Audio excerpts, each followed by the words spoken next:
Hello, everyone. I know it's been a while. I've been busy. The whole hemp industry was busy.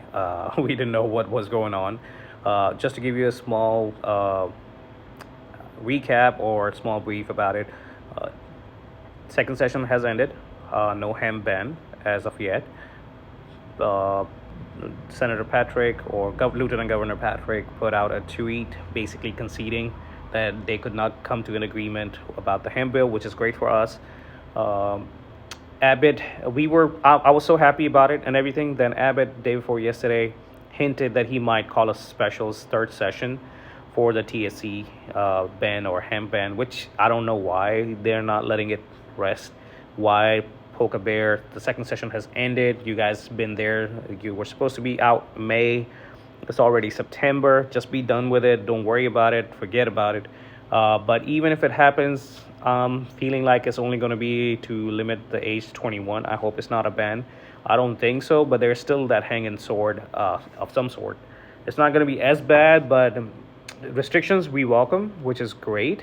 We just don't want what happened with vapes because it's very unfair to the industry and to our businesses where you can pick and choose and gut our business like that. But either way, I'm happy that at least we have, other than vapes, we have everything else.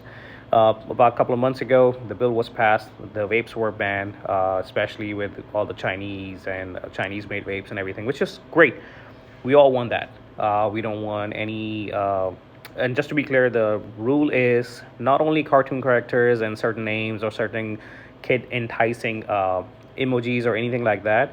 They also ban adversary countries nicotine vapes. So, like Cuba or China or anything like that, which to me is kind of stupid because it feels like they're trying to hinder our business. Because if China is our adversary and everything, then we should ban everything.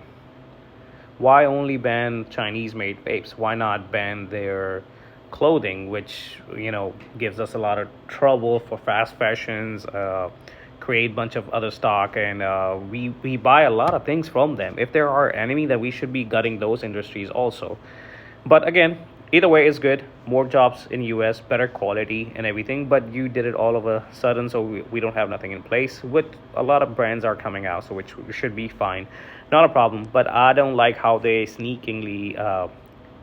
They were very sneaky and they added in the subsection 4 that even if the vapes are American made or some other country, like for example UK or European countries, which is our friendly countries, in the vapes you cannot put anything other than nicotine, which I don't see why. There's no more CBD vapes, no mushroom, no kratom, no TSCA, no Delta 8, Delta 9, Delta 10, or anything like that. So that did not hurt the business as much, but that was still 20% of the sale.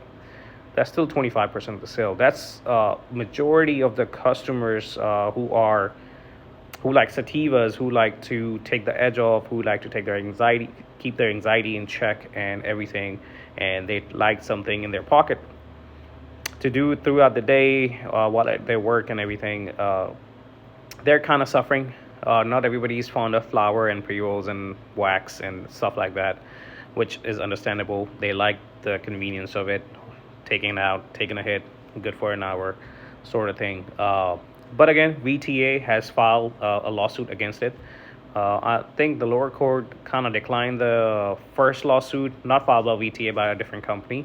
But this one is, and Governor Abbott, the government lawyers have put up their motion to dismiss also. Sorry, my voice is giving up. But let's see what happens. There is a slight chance that the vapes come back. I'm not worried about Chinese made vapes. I want American brands and everything. It's just the thing is, like, a lot of these empty cartridges or empty disposable pens were ordered from there and they were filled here. 90% of the companies were American or have American partnerships or have that style. None of the oil was coming from there, at least not in my store. I'm pretty sure there are some knockoffs, some cheap brands and stuff that were getting filled in China. But the stuff that I was ordering or we were using were all legit US companies and everything. The manufacturing is big over there, which is understandable. But now we do have some setup here, but Even if they're American made, you cannot use vapes, which I don't understand. You can use Juul and Views and everything else. They're fine, but not the Delta or THCA vapes. But again, let's see what the lawsuit entails. Let's see the next week. I'm still gonna tell people not to stock up on anything too much. Wait another 10 days or so. Let's see what Governor Abbott have in his pocket, if he calls for third session or not. Hopefully it does not, because it's very stupid to call a third session for one bill. Not a very popular opinion, but again, the fight to me is on. I cannot have a peace of mind till I know that there are no third session, because there's thousands of inventory. I also have vape stores, and I have to pull my inventory back, even though there was 2 months. But the inventory is such a vast, so many smoke shops and stuff like that. I cannot finish my inventory that quick. And before the whole thing started, it was more like no cartoon characters, no kids enticing packaging and this and that, and then the curveball came in of no Chinese made vapes. But either way, that's what has been going on. That's what we've been busy with. Sorry for not keeping you guys updated. I didn't even know which way we're going, and we did as much as we could to help out. But peace out.